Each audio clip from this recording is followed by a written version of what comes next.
Welcome, hi.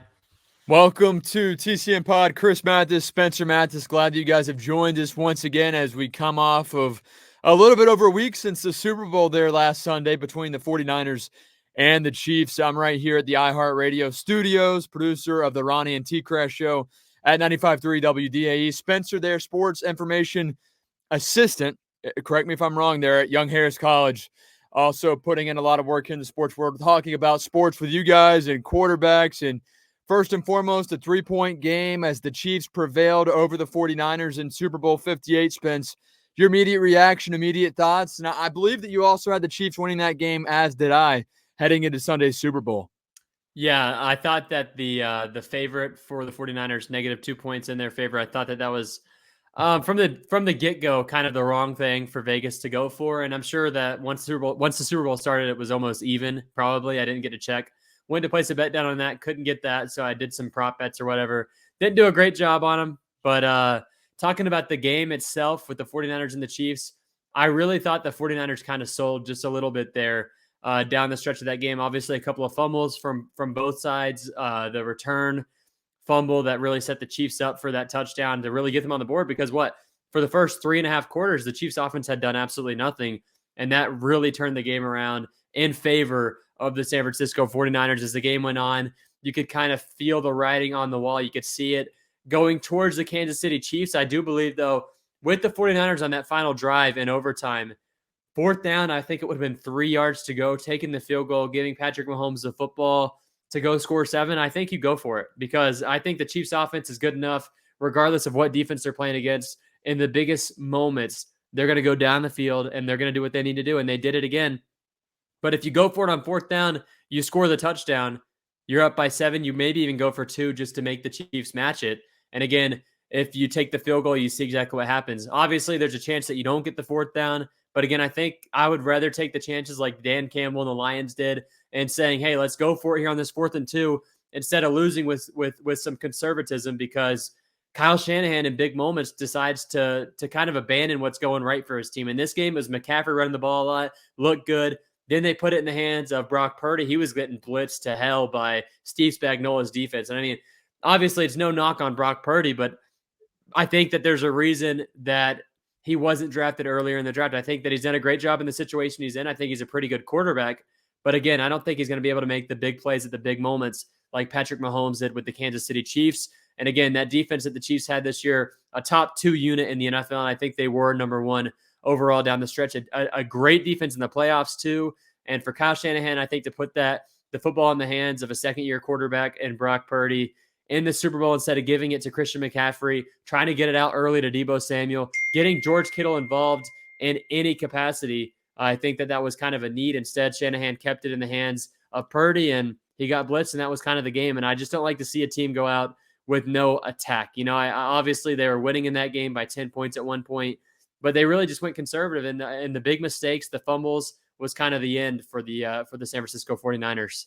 Now, you mentioned the fact that they kind of got conservative there in the Super Bowl, and think back to Kyle Shanahan in the past in the Super Bowl. He did that with the Atlanta Falcons against Tom Brady and the New England Patriots. They had the game. It was 28-3 at halftime. They let their foot up off the gas, and before you know it, we saw Tom Brady do his thing and come back and win that game there against the Atlanta Falcons. Kyle Shanahan now winless in Super Bowl games, whether it be as an offensive coordinator or the head coach of an NFL team. And in all 3 of those games, he's had at least a 10 or more point lead at one point, and some way, somehow finds a way to lose the games. Now, again, the players play, but the players will have to abide by the coach's decision-making and the game plan for every game, and the game plan there in the second half just, again, withered away. I was not impressed with that whatsoever. Christian McCaffrey looked great in the first half, and then they kind of went away from him, and that did not make any sense whatsoever. And ultimately, it came down to putting the ball back in Patrick Mahomes' hands. We know what he is capable of. Everybody knows what he's capable of. And I'm going to blank on Tashawn Gibson. As the 49ers picked off a pass, Tashawn Gibson went over on the sidelines and said, he's a regular quarterback. Patrick Mahomes is a regular quarterback. And I get it was also player talk, just trying to motivate his guys like, hey, don't get caught up in the fact that this could be one of the greatest to ever play the game. This is Patrick Mahomes. Let's show them what we have. I don't know. It's just very funny how he says those comments, and then just a few drives later, Patrick Mahomes makes him eat his words and, wins the football game against the 49ers. So Patrick Mahomes now has 3 Super Bowl rings at the age of 28, just like a guy in Tom Brady. Do you foresee Tom Brady and his record of 7 Super Bowl rings getting surpassed by Patrick Mahomes? If not, how close are we going to see a guy like Patrick Mahomes get to Tom Brady's legacy? I think Mahomes gets to 7. I don't know if he What? surpasses it, but at this point, I mean, seeing what the Chiefs did this year, turning that team completely around, because at the halfway point of the season, we were saying, hey, this Chiefs team is probably a divisional round exit this year, maybe a conference if they get lucky. Instead, they are now Super Bowl champions again, the third time in 4 years for the Kansas City Chiefs. It's been an incredible run for them, and the first time a team has gone back to back since Brady did it in 04 and 05. So I think that says a lot about what Patrick Mahomes has done with the Kansas City Chiefs. And again, I think that as once he starts to learn that he needs to take smaller contracts to keep the guys around him, that will be the beneficiary for Patrick Mahomes. But again, obviously he got that contract 2 years ago now. They lost Tyreek Hill. In the 2 years they haven't had him, they've somehow won the Super Bowl twice. So can't even really say that with him. I think that team is so well constructed, and the defensive coordinator stays. Steve Spagnuolo is not going to get a head coaching job, so he's going to stay with Kansas City. He got a contract extension, and that team's just going to get better next year, especially if they can get a really good receiver, because they need one. I mean, their receiving core is kind of bad looking past Rashee Rice. It goes him, and then the next up is Marquez Valdes-Scantling, and then Justin Watson is their number 3 receiver. Kadarius Toney is benched already. I mean, I think Justin Watson being a number 3, I think he's done a great job in his career. But again, if they can get somebody in the draft, or if they can sign a guy, I hate to say it, but like Mike Evans, luckily he isn't ring chasing, but you never know with what contract the Kansas City Chiefs could offer. And again, he could play with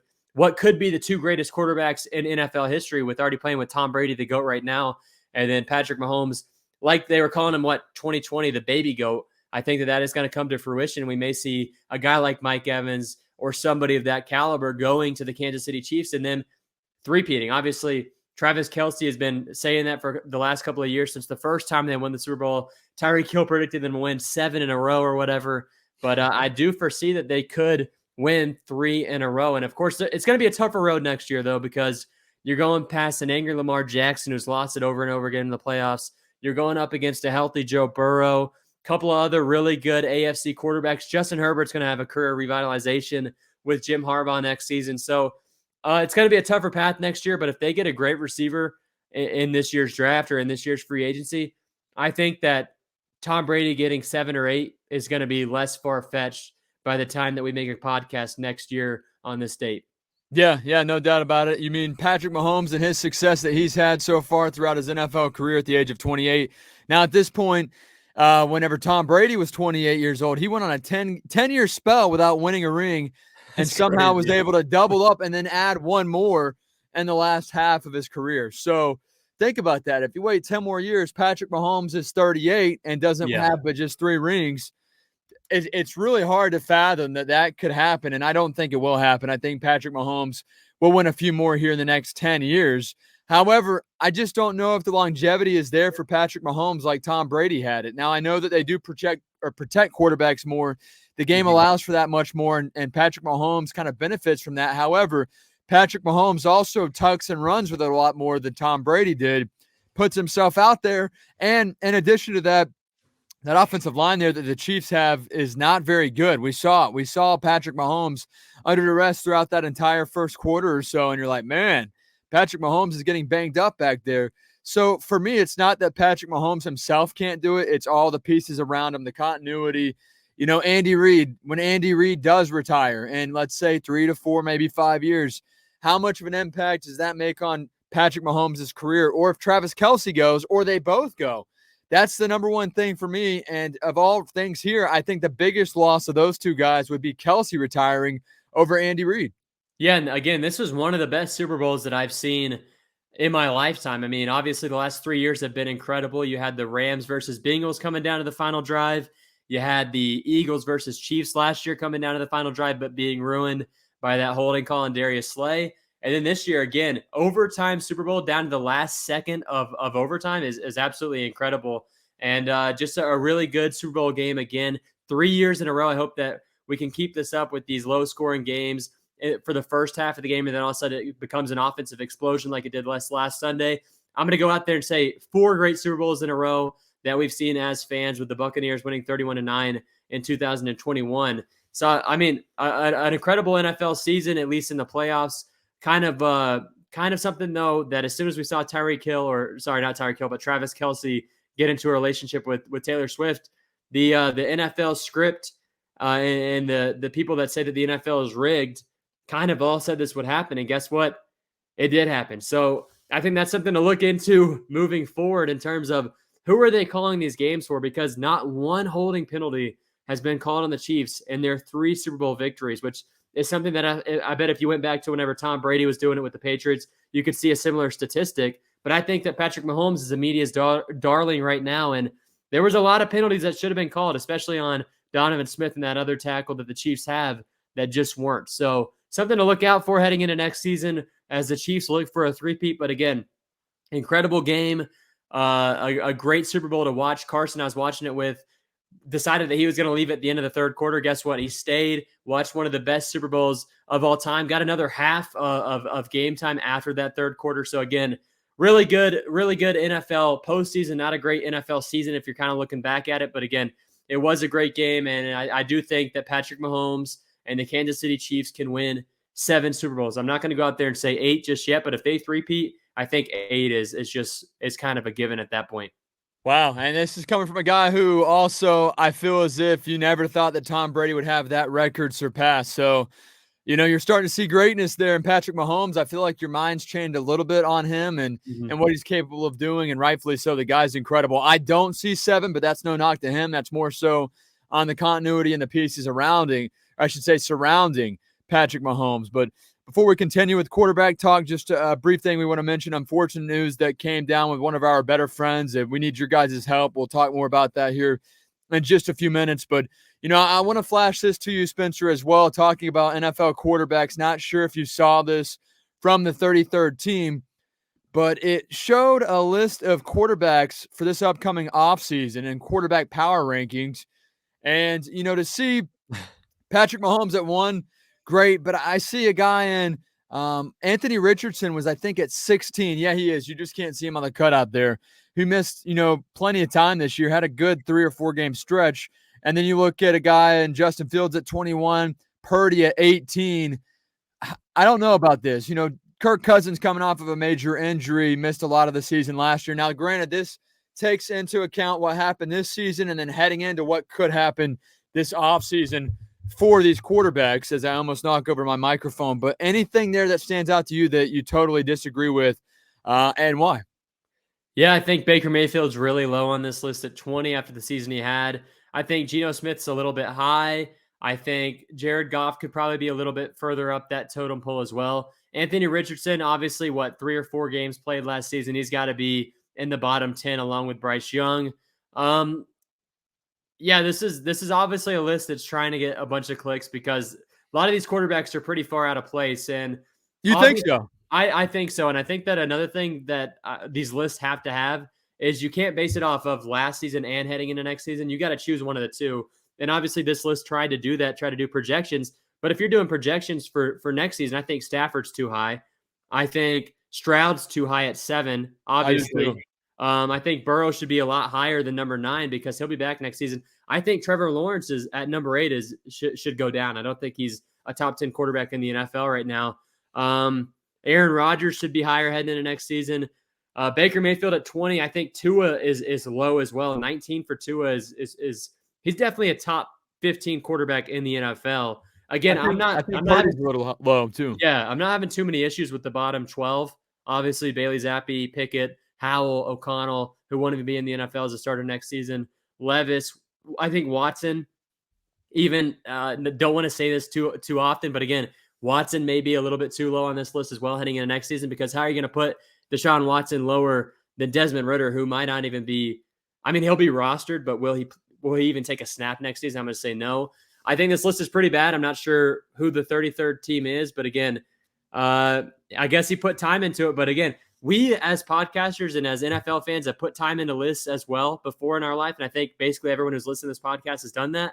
But once you get through the first 10, that's whenever you have like all of your mistakes, because you'll go back and look at it yourself and be like, what the hell was I even thinking with some of these picks? And I think that's what this classing guy is probably thinking right now after the probably the tongue lashing that he's gotten by a lot of NFL faithfuls in his comments. Yeah, no doubt. And you pointed out a few more corrections than I initially saw, but once you do mention those things, I see them as well. Personally, I think Baker Mayfield at 20, I think that was fair. I don't see Baker Mayfield having a better year next year with Tampa Bay or wherever he goes. I don't know if he'll be able to obviously replicate what he just did or do even better. I think he's a top 15 quarterback right now. I think that's established after last season. As long as he stays with the Buccaneers, I think that's a given if they can re-sign Mike Evans. But again, if he goes somewhere else and doesn't have the continuity that he's been looking for his entire career, then, I could see that. But I don't think losing Dave Canales, and like you said on your show on Saturdays with Wise, I think that a big part of this is that Dave Canales is overhyped. Obviously, I don't think a guy that's been an offensive coordinator for 1 year should be a head coach the next season after going 3-7 at one point this season the Buccaneers were, and kind of rebounding finally with Baker Mayfield finding rhythm with his wide receivers. I don't think a lot of that was Dave Canales, and I think you're going to see that next year with this new offensive coordinator who I like his hire so far. The Georgia wide receiver coach is a good one. Hopefully we can get Led McConkey on the Buccaneers next season. That'd be pretty sweet. But again, I think Baker Mayfield has a similar year next season as he did this year. Like you said, I don't know if he's going to do any better than he did last year, but I think the Buccaneers as a whole could be better than they were this previous season, just in terms of playing decent football for the whole year instead of playing decent football for the last stretch of the year. And even that game in Carolina, week number 18, was probably the worst game they had won all season long. So I didn't see a lot of things go right with Tampa Bay last season. I think that Eagles playoff win was huge. I think they played the Lions really well. But again, I think Baker Mayfield's a good quarterback. I think he's a top 15 quarterback, just like I think Tua is a top 15 quarterback. Obviously not top 10 yet, but you never know what he could do next season in Tampa Bay. I think he's going to stay with the Bucs. Now, Liam Cohen, the new offensive coordinator here in Tampa Bay, he does have prior play calling experience, so that does help, whereas Dave Canales never really had that at the collegiate level or the NFL level. So there was more of a learning curve there with Dave Canales, and it took a lot more time for him to prove himself and for him to figure out the roster he had to work with as well and finally utilize Rachaad White as he should have really all along. With that being said, you did mention the Atlanta Falcons and Desmond Ridder at quarterback. They have pick number 8, and obviously the Chicago Bears have pick number 1. Let's kind of dissect both quarterback situations. With the Bears first at pick number 1, they have Justin Fields on the roster. They bring back their head coach and Matt Eberflus. I'm not sure why they did that number 1. If they did that number 2, you got to rely on your quarterback, Justin Fields. That was the only way to do so. However, we're starting to hear more and more about them not keeping Justin Fields and Fields going elsewhere. Yeah, obviously from the Bears brass, this is a terrible, terrible, terrible thing to do right now, because if you get a new head coach, hey, you could have the number 1 prospect quarterback coming out of college. Obviously, we don't know how Caleb Williams is going to be as an NFL player, but keeping Eberflus, I mean, I've only seen negative things about him over the last couple of years. I think last season, the Bears fans started to come around a little bit to him. He's obviously a great defensive-minded head coach, but man, giving a rookie quarterback a head coach that's kind of not around that side of the football, or at least not good at grooming these quarterbacks. We've seen it with Justin Fields. He hasn't done great there. And I think that bridge is kind of burned right now for the Chicago Bears. I don't think Justin Fields is going to be the quarterback for them next year. And obviously, they could probably get a first-round pick for him. So why not trade Justin Fields? Keep yourself at number 1 if you feel good about Caleb Williams, and get some more picks, because that offensive line needs help. I think they need another weapon on offense as a receiver or tailback.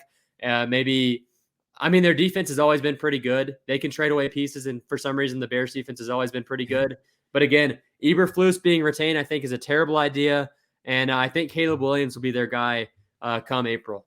Now, do you think that that's the route that obviously they should go? Would you do that? Because me personally, I'm hanging. If you kept Eberflus, I'm hanging on to Justin Fields, no doubt about it. However, at the same time, I know that with a franchise like that, they do need a fresh start because, hey, they're trying to rebuild things there in Chicago. But the fans, they were chanting for Justin Fields. We want Fields. We want Fields. And I don't know what the Bears are trying to do, because they kept Eberflus, but they also want to please the fans. And if Eberflus doesn't buy into Justin Fields, but the fans do, it's a tight line to walk. And it's honestly a bit confusing with what the Bears might do. I'm very excited to see the coming days ahead of the draft and then actual draft day, because I think there will be a couple of pieces moved, and maybe the Bears do get smart with that pick and trade it away. Yeah, and as Buccaneers fans, we look forward to the draft as our Super Bowl basically every year for our entire childhood until the Buccaneers beat the Chiefs in the Super Bowl. And I think that one thing that we learned is there's a lot of smoke thrown around the draft. A lot of the reports are fake, and I do believe it works like Rotten Tomatoes. Like, some of these guys are being told misinformation on purpose to be spreading misinformation, and we may be seeing that right now with the Chicago Bears, because you do make a good point with Eberflus. Obviously, I said he's a defensive-minded head coach, which he is. He was a linebackers coach in his past, a defensive coordinator as well. So would there be a good reasoning for them to draft a rookie quarterback? Because he can't breed the guy to be great. And Caleb Williams is a good quarterback, but at USC, they didn't win games. They were not a great team. They didn't win big games at all. At one point, a lot of fans were wondering if he's even going to be the number one quarterback. And I think that's kind of set in stone right now. Along with that LSU quarterback, Jaden Daniels. I think he'll end up being quarterback number 2. But again, you need an offensive-minded head coach in order to draft a rookie quarterback and him be successful. I think that's a need. The only anomaly I think I've seen recently is C.J. Stroud. That was random, but he was also a winning quarterback at Ohio State. Coming from USC is a lot like Patrick Mahomes coming from Texas Tech and going to Andy Reid and the Kansas City Chiefs. If Mahomes didn't get drafted by Andy Reid, I think he may have one Super Bowl, maybe one Super Bowl, because they wouldn't have been able to untap his potential like they did in Kansas City. And if you go to Chicago, a team that hasn't had a good offense basically ever, when was the last time they had a quarterback? I think they're a team Rex that Grossman might be their best. 4,000. Yeah. No, Jay Cutler was their best, but I don't even know if he ever threw 4,000 yards. I think I've seen a stat that said that a couple of years ago, and I don't think Mitch Trubisky changed that, and I know Justin Fields didn't change that. So moving forward, I think with where they're at right now, the reality is they can't draft a rookie quarterback. They should trade out of that position and set up for the future, because for some reason they like Matt Eberflus. Defensive-minded head coaches, I don't think, win Super Bowls in the NFL anymore. But again, I think Eberflus is, of course, the staying option, and Justin Fields is going to be the quarterback now that I think about it for the Chicago Bears, because you made a good point about that. If they were really in on a rookie quarterback, you got to get a head coach that likes the offensive side of the football. Like Jim Harbaugh would have been perfect. He also played there with the Bears, Chicago guy, and then does not go that route. And I don't know if Harbaugh was even interested. However, the Bears should have shown that interest, and maybe they did, but it just wasn't enough. They kept Matt Eberflus, which makes no sense to me. Now, another team that I think is truly just a quarterback away, especially when you look at their division with the NFC South, the Atlanta Falcons, man. And they do have a new head coach, Raheem Morris, which I got to see more from him for me to buy into him as a head coach. He's well-versed now. He's been on both sides of the ball as a defensive coordinator with the Rams, a receivers coach with the Atlanta Falcons, also as an interim head coach here with the Tampa Bay Buccaneers years and years ago when he was just 32 years old.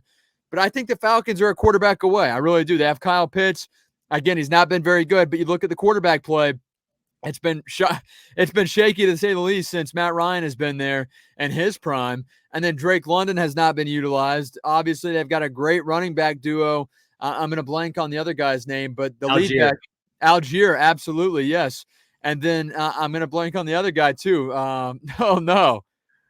Bijan Robinson. There you go. Yeah, really good backfield, right, guys? But these two guys, they're really good. They're talented. They just need a quarterback, and a lot of that has to do with the fact that they can compete in that NFC South division, which I think is up for grabs once again, aside from the Carolina Panthers. So if you're Atlanta, what are you doing at pick number 8? Are you moving up a few picks, or do you think they can find their guy at pick number 8? Yeah, I like the idea of them getting a new head coach. So at pick number 8, I was leaning towards them going for maybe Kirk Cousins or a veteran quarterback in the offseason this year. But I think the Falcons are kind of in a rebuild mode still, even the 3 years after Matt Ryan has departed Atlanta. I think that they still need a rookie quarterback or a younger quarterback like Justin Fields. I think they're a little bit too early in the draft, though. Pick number 8, not sure if Atlanta should trade that for Justin Fields, in my opinion. I don't think they should.